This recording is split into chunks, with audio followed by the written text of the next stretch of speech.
No nos vamos a molestar. Saludamos a esta hora a quienes nos sintonizan en Caracas, Puerto La Cruz, Barquisimeto, Mérida, Margarita, Puerto Cabello, Barinas, Maracay, Maracaibo y San Juan de los Morros. Vamos a hablar de psicología. Me encanta cuando conversamos sobre psicología porque uno no se imagina la cantidad de personas en este momento que van a aprovechar esta conversación, que están necesitando la ayuda de un especialista y porque no quieren, porque no pueden o porque les da vergüenza. Sí, hay gente que le da vergüenza decir voy al psicólogo, y esa creencia de que toda aquella persona que consulta a un psicólogo está loca o tiene problemas mentales. Usted puede no tener problemas mentales y necesitar la ayuda de un psicólogo. De hecho, hay empresas, hay compañías que tienen un psicólogo para un desarrollo de un proyecto o para sencillamente brindarle herramientas a sus trabajadores, que son gente perfecta, absolutamente normal, y que con la ayuda de un psicólogo desarrollan su actividad.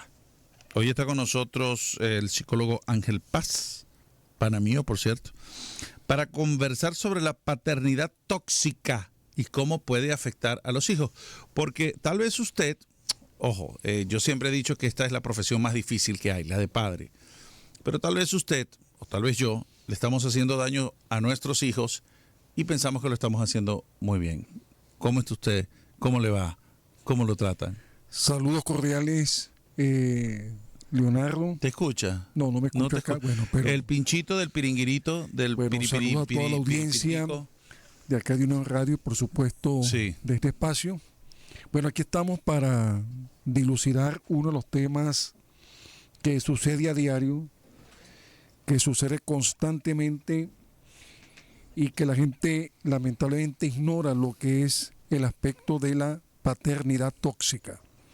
Creo que es importante abordar este tema el día de hoy porque estamos viendo lo que somos como adultos es producto de las improntas del moldeamiento que fueron de una u otra forma plasmando nuestra vida en los primeros años. ¿Cuándo se empieza a formar la personalidad del ser humano? ¿Cuándo puede afectar psicológicamente ese esquema de crianza? Precisamente, bueno, nuestra personalidad se va moldeando desde los primeros años de vida. Inclusive cuando un ser humano nace, la primera etapa que vive todo ser humano es la etapa sensorio-motriz. Ok. Allí el neonato y a veces los padres, los cuidadores, muchos dicen, no, es que los bebés no saben nada. No, un bebé en su primer año de vida sabe distinguir las emociones de sus progenitores o de sus cuidadores. ¿Es verdad que manipulan? ¿Mm? ¿Es verdad que manipulan a esa edad? Bueno, yo no diría más de con el llanto, con... No, sí, no. creo que es la forma de ellos comunicarse Ok. y también de percibir el estado emocional de su entorno, de sus padres, de sus cuidadores, ¿ok? Es importante que lo entendamos. Luego, lógicamente, la personalidad es una construcción que se da a lo largo de toda la vida. Por eso que la personalidad es cambiante, la persona no. Nacemos como persona, pero la personalidad, yo podría decir que es un constructo que se da toda la vida. Por ejemplo, quizás tú no eres la misma persona en el 2024 que fuiste en el año 2023. No. ¿Por qué? Porque cada día vamos sumando conocimiento, aprendizaje, experiencia, nuevas relaciones sociales, etcétera, y esto de una u otra forma va contribuyendo al desarrollo, al avance de nuestra personalidad o al perjuicio de la misma. Doctor, una pregunta que muchas veces escuchamos, la madurez, o eres inmaduro o no has madurado, y resulta que lo entendemos como una metáfora y el término es literal. Hay un proceso de maduración del cerebro, ¿no? Y leía la otra vez algo como que comienza por la parte trasera hacia la parte frontal, que es lo último que madura. Y sucede después de la adolescencia. ¿Es así el proceso? Exactamente. Bueno, algunos dicen, neuropsicólogos y neurólogos, que el cerebro de una mujer termina de madurar a los 25 años de edad. Yo creo que a los 14. Y el de los hombres a los 45. ¿Qué pasa? Por eso nos llevan pero nos lleva galante rato. No, y el del varón, el del caballero a los 28 años. A los 22. No, esos 3 años, eso es mentira. Por eso que el cerebro de un adolescente, y eso que lo entiendan muy bien los padres que están oyendo acá, todavía es un cerebro en construcción, en desarrollo, en maduración. ¿Cómo puede un padre ser tóxico? ¿Cómo puede, de alguna manera, creyendo que lo está haciendo bien y a veces haciéndolo por amor, perjudicar a su hijo? Bueno, un padre tóxico es un padre que viene de un trasfondo de una familia disfuncional. Un padre tóxico es un padre que tiene muchas aristas, la toxicidad, porque podemos hablar del padre abusivo emocionalmente, inclusive del padre rígido, de ese padre violento, toxicómano, ¿ok? O sea, el padre tóxico es el producto de la disfuncionalidad que esa persona experimentó en sus primeros años de vida. Bueno, fíjese que mi papá fue muy rígido, muy. No fue violento, no, nunca. Bueno, que aquella época se corregía con la correa, sí, pero no fue violento. No fue violento, me daba mis correazos porque yo era terrible. Y fue muy seco, ¿no? Y era como una forma de la creencia de la época de mantener esa rigidez, esa forma correcta, ¿no? Siempre, que él me dejó mucho, me dejó ciertas manías sobre lo que es lo correcto, pero yo soy totalmente diferente con mis hijos.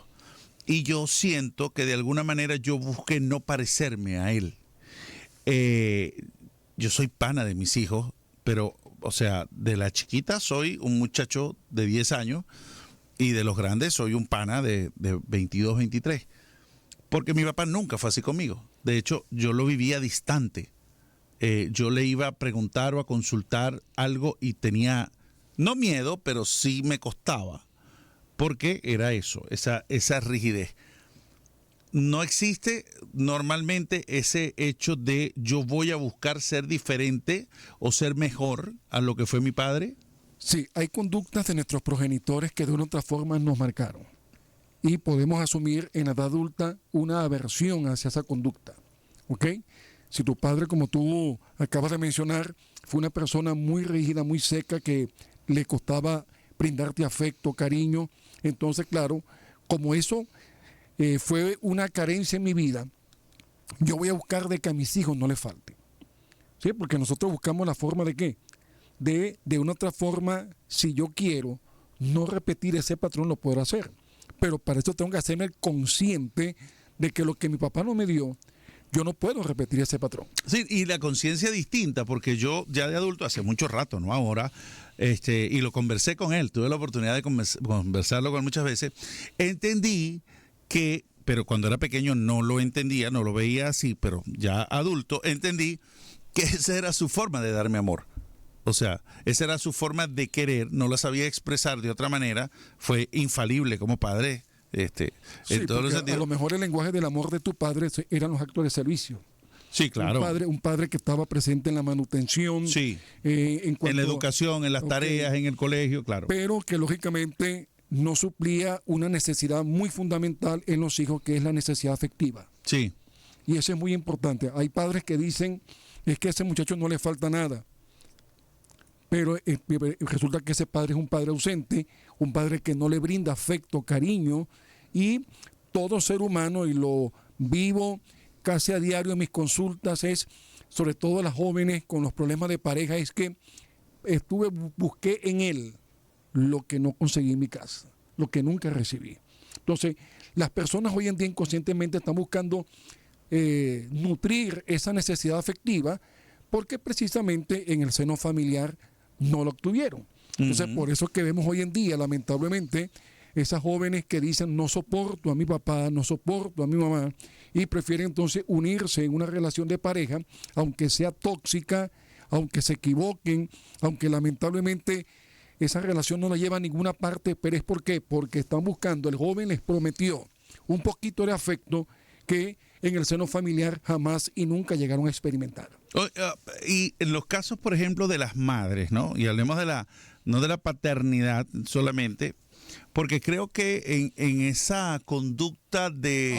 Aunque sea el padre, no tiene que ver con sexo. Ok, perfecto. Hablemos de manera genérica. Okay.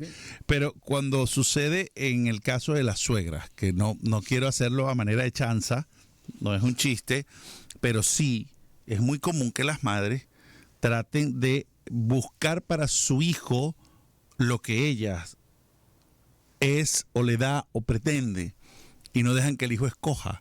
Y es donde viene ese choque entre la esposa, entre no me gusta para mi hijo, entre mira, tienes que hacer esto así, a él le gusta tal forma o tal cosa, y eso para la relación es terrible, es mortal. Esa es una de las características precisamente de un padre tóxico. Cuando quiere amalgamarse, es decir, no respeta los límites a sus hijos, quiere tomar decisiones por sus hijos, que sus hijos hagan lo que él o ella quieren. Eso es precisamente una de las características de una paternidad tóxica. Y cuando hablamos de paternidad no nos referimos solamente al sexo masculino. No, las madres también pueden ser tóxicas. Cuando yo decido con quién tú te vas a casar, quién debe ser tu pareja, a mí no me gusta esa muchacha. Estoy invalidando el espacio emocional, o que hay un padre, como padre, yo también tengo una hija de 21 años. Sí.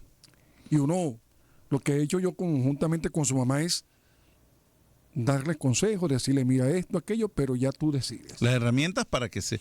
Yo tengo una de 25 y he hablado varias veces con el novio y le he dicho, déjala, estás a tiempo, sálvate.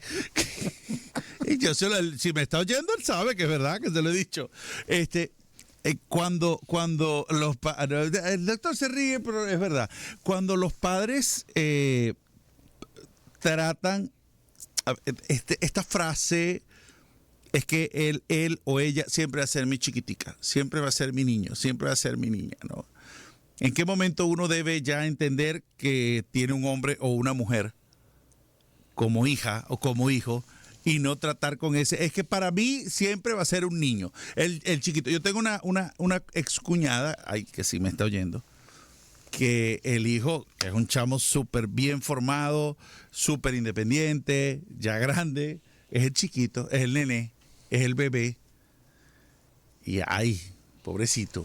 ¿En qué momento uno debe ya decir, espérate, tengo un hombre, tengo una mujer y tiene que vivir sus fracasos y darse su golpe como nos lo dimos usted y yo? En el momento en que uno entiende que los hijos necesitan autonomía.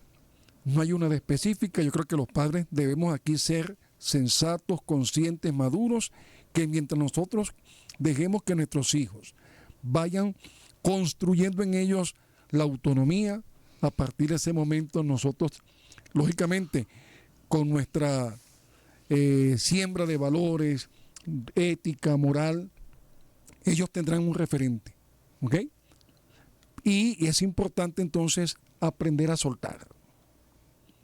Porque sí, uno como padre siempre va a tener presente épocas de ellos cuando eran infantes, eran niños, cuando estaba dando sus primeros pasos, y cada vez que ellos cumplen años, uno se recuerda ese momento cuando nacieron. Sí, es verdad. Es algo que no se puede evitar, pero hay que aprender a soltar. Yo creo que cuando ellos sienten que papá me está dando autonomía, papá me está brindando confianza. Confianza, sí. Allí se va construyendo una sana autoestima en ese joven, bien sea varón, hembra, se va formando. Y es importante darle el espacio a nuestros hijos. Sí, porque van teniendo ese compromiso y ese voto de confianza los ayuda a asumir responsabilidades. Estábamos hablando ahora que próximamente vas a hacer un doctorado, ¿sí? Bueno, voy a hacer lógicamente una maestría. Una maestría. Y llegar al doctorado. Sí, sí, en psicología clínica. Uh-huh. ¿Por qué es tan buena específicamente el de la Universidad Rafael Urdaneta? Bueno, porque primero es un posgrado que es muy completo y creo que en el ámbito clínico, aunque hay muchos diplomados, pero hay que formarse en esa área. Yo creo que el clínico debe tener las herramientas cada día, perfeccionar, actualizarse en lo que está en vanguardia en la psicología para poder brindar un excelente servicio a los consultantes, a los pacientes, a los clientes, como hoy en día les ponen muchos nombres. Sí, doctor, para ir cerrando, ¿de qué manera uno entender que se está volviendo tóxico a temprana edad, porque ahora estamos hablando nosotros de hijos adultos, pero no estamos hablando de hijos de 7, de 8, de 10, de 11, de 12, que tal vez los padres, la madre, el padre, tienen esa aprehensión sobre el niño y le hacen evidentemente un gran daño. Creo que cuando te estás volviendo tóxico es cuando lamentablemente estás deteriorando, quieras o no, el bienestar psicológico y la salud mental de tus hijos. Ya cuando un hijo siente aversión hacia un progenitor, eso te está diciendo de que como padre estás, en vez de causar un bien, estás causando mucho daño a ese infante, bien sea en sus primeros años de vida como adolescente. Creo que algo que debemos cultivar como padres es que nuestros hijos no nos rechacen, sino al contrario, que perciban de que papá y mamá es un amigo en el cual puedo hablar con toda confianza, porque cuando ese vínculo se establece, como yo le he dicho a mis hijas, el día que ustedes se enamoren, yo quiero que sea una persona mejor que yo, porque si es mejor a mí, yo tendré tranquilidad, pero si es inferior a mí, ustedes aquí ninguna de las dos me estorban. Y eso es importante, y gracias a Dios que hoy puedo decir con moral, y mis hijas quizás me están escuchando, es que lo más importante es que uno puede mirar mañana a los ojos del que la vaya a pretender, del que ellas se enamoran, porque algún día se tienen que casar, enamorar, etcétera, pero decirle, quiero que cuides lo que yo cuide por tantos años.